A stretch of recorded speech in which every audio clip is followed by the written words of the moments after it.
Nous en venons au communiqué du Conseil des ministres, communiqué lu par Cheikh Bambagay. Le Conseil des ministres s'est réuni le jeudi 19 juillet 2012 à 10h au Palais de la République sous la présidence de son Excellence M. Macky Sall, président de la République. Dans sa communication, le chef de l'État a commencé par noter que les Sénégalais, dans leur ensemble, continuent d'apprécier positivement les premières mesures de politique économique et sociale prises depuis le changement de régime. À ce titre, il a considéré que les politiques menées dans les années à venir pour répondre aux attentes des populations doivent être clairement explicitées afin que la confiance placée en lui et en la coalition sortie victorieuse lors des élections législatives soit maintenue. Le président de la République a ensuite demandé au gouvernement de traduire dans le document de politique économique et sociale en cours d'adoption le nouvel ordre de priorité qui devra prendre en charge les aspirations des populations. À ce propos, il a souligné que le document de politique économique et sociale doit traduire la vision que le Sénégal a de son propre développement, vision qui pourra ensuite être enrichie par des échanges et des discussions avec les partenaires au développement. Au titre de ces activités, le président de la République a informé le Conseil qu'il a pris part du 14 au 16 juillet 2012 au 19e sommet de l'Union africaine à Addis Abeba en Éthiopie, précédé le 14 juillet 2012 du 27e sommet du comité d'orientation du NEPAD, dont il a assuré la présidence des travaux en qualité de vice-président du NEPAD. Il a à cet égard souligné que cette rencontre a été l'occasion de passer en revue les progrès accomplis depuis le dernier sommet, d'identifier les manquements et de donner les directives nécessaires pour la mise en œuvre des projets en cours. Le président de la République a en outre fait savoir que la participation du Sénégal a été particulièrement appréciée dans le contexte post-électoral que le pays a connu cette année et dont le mérite revient encore une fois au peuple sénégalais. Poursuivant sa communication sur le sommet, le président de la République a rappelé que Mme Nkosazana Dlamini Zuma a été élue à la présidence de la Commission de l'Union africaine en remplacement de M. Jean-Ping. Il s'est également félicité de l'élection de notre compatriote El Hadj Guissé à la Cour africaine de justice des droits de l'homme et des peuples. Évoquant toujours ces activités, le chef de l'État a porté à la connaissance du Conseil que ce sommet lui a donné l'occasion d'une rencontre avec l'émir du Koweït, son Altesse Cheikh Sabah Al-Ahmed Al-Jaber Al-Sabah, rencontre au cours de laquelle les deux pays ont signé la convention de financement par le fonds koweïtien de la section 3 de la voie de dégagement nord-Védène, Golfe Kermassar, pour un montant de 8 milliards de francs CFA. Le chef de l'État a ensuite annoncé qu'il a reçu en audience le président de la Banque africaine de développement BAD qui se rendra en visite officielle au Sénégal du 9 au 11 septembre 2012, visite au cours de laquelle lui sera soumis, entre autres programmes, des projets prioritaires pour le financement de micro-projets en faveur des jeunes et des femmes. À cet effet, il a instruit les ministres concernés de préparer les projets à soumettre.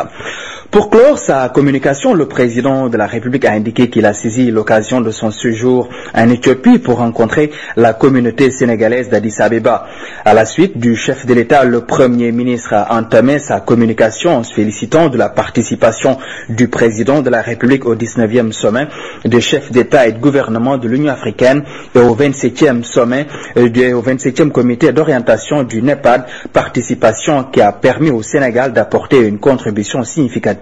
sur les grands sujets qui engagent l'avenir du continent. Au titre de ses activités gouvernementales, le Premier ministre a fait savoir au Conseil qu'il a présidé le vendredi 13 juillet 2012 une réunion sur la situation du collecteur Anfan, ouvrage qui draine des eaux usées qui traversent divers quartiers des HLM, Nyaritali, Bob.e et l'Université de Dakar. Le Premier ministre a ensuite indiqué que, conformément aux directives du chef de l'État, il a présidé le mercredi 18 juillet 2012 une réunion technique ministérielle consacrée à la menace acridienne. Il a fait savoir qu'au cours de cette rencontre, qui a enregistré la participation de la FAO, il a été constaté que les criquets ne sont pas encore arrivés au Sénégal et que le ministère de l'Agriculture et de l'Équipement rural a pris toutes les dispositions requises pour réactiver le dispositif de veille, d'alerte et d'intervention anti-acridienne. Toujours au titre de ses activités gouvernementales, le Premier ministre a relevé qu'il a présidé le mercredi 18 juillet 2012 un conseil interministériel consacré à la préparation et au démarrage de la saison navétane. À la suite du Premier ministre, le ministre de la Communication, des Télécommunications et des Technologies de l'Information a fait un compte-rendu sur la situation de la Poste et de la Radio-Télévision du Sénégal. Le ministre de la Fonction publique, du Travail et des Relations avec les institutions a fait un compte-rendu de la réunion d'ouverture des négociations entre le gouvernement et les syndicats d'enseignants, réunion tenue le vendredi 13 juillet 2012. Le ministre de l'Hydraulique et de l'Assainissement a rendu compte des dispositions prises pour le pompage des eaux dans le cadre de la prévention et de la lutte contre les inondations. Le ministre de l'Enseignement supérieur et de la Recherche a fait connaître les décisions arrêtées lors de la réunion du mardi 17 juillet 2012 consacrée aux constructions dans les universités, réunion qui a vu la participation des représentants du ministère de l'Économie et des Finances, de ceux du ministère de l'Urbanisme et de l'Habitat et des entrepreneurs chargés d'exécuter les chantiers. Le ministre de l'Agriculture et de l'Équipement rural a fait un exposé sur l'état d'évolution de la campagne agricole. À la fin des interventions et des débats, le chef de l'État a demandé la suspension de la délivrance des autorisations de construire sur l'emprise du collecteur de Han-Fan en attendant l'évaluation d'autres dispositions à prendre. À propos des navétanes, le président de la République a lancé un appel aux acteurs de cette activité de vacances et les a invités à maintenir les compétitions dans un registre strict de fraternité, de sécurité et de paix et à mettre ce mouvement populaire au service des causes sociales, notamment la promotion de la santé et de l'hygiène, la défense de l'environnement, l'assainissement, la lutte contre les inondations et la mise en œuvre de projets et programmes d'insertion au profit des jeunes de notre pays. Toujours à propos des navétanes, le chef de l'État a considéré qu'il convient de parfaire leur organisation et le déroulement de façon à atteindre les objectifs fixés. Il a ensuite souligné que de la lutte contre les violences et incivilités qui dénaturent ces compétitions exige des réponses adaptées à la fois au point de vue du dispositif combiné de sécurité de l'État et du mouvement navétane, mais également des campagnes d'éducation et de sensibilisation à l'endroit des jeunes. Poursuivant sa communication, le président de la République a instruit le secrétaire général du gouvernement de préparer le décret convoquant l'Assemblée nationale nouvellement élue pour le 30 juillet 2012. Le chef de l'État a ensuite instruit le Premier ministre et le ministre de l'Agriculture et de l'Équipement rural de préparer pour le mois de septembre 2012 un conseil présidentiel sur la sécurité et l'autosuffisance alimentaire. Le président de la République a également demandé au Premier ministre et aux membres du gouvernement concernés d'examiner les nouvelles propositions de Sen-Éthanol et de ne pas exclure l'idée d'accepter ces propositions si elles sont conformes aux intérêts du Sénégal. Au ministre de l'Économie et des Finances, le chef de l'État a demandé de prendre les dispositions nécessaires pour une allocation significative au profit des militaires invalides et des familles de ceux décédés. Le président de la République a enfin instruit le ministre de l'Énergie et des Mines de faire le point sur les licences d'exploitation minière, notamment pour ce qui concerne l'exploitation aurifère. Au titre des textes législatifs et réglementaires, le Conseil a examiné et adopté le projet de décret portant création, organisation et fonctionnement de l'autorité nationale d'assurance qualité de l'enseignement supérieur, le projet de décret modifiant le décret numéro 2012-543 du 24 mai 2012 portant répartition des services de l'État et du contrôle des établissements publics, des sociétés nationales et des sociétés à participation publique entre la présidence de la République, la primature et les ministères. Le Conseil a pris les mesures individuelles suivantes. Monsieur Gorgui Ciss, ministre conseiller, matricule de solde numéro 511-566Z, précédemment directeur des organisations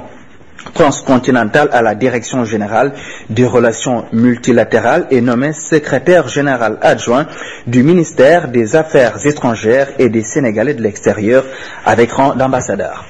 Monsieur Boubacar Camara, inspecteur des impôts et domaines principal de classe exceptionnelle, matricule de solde numéro 500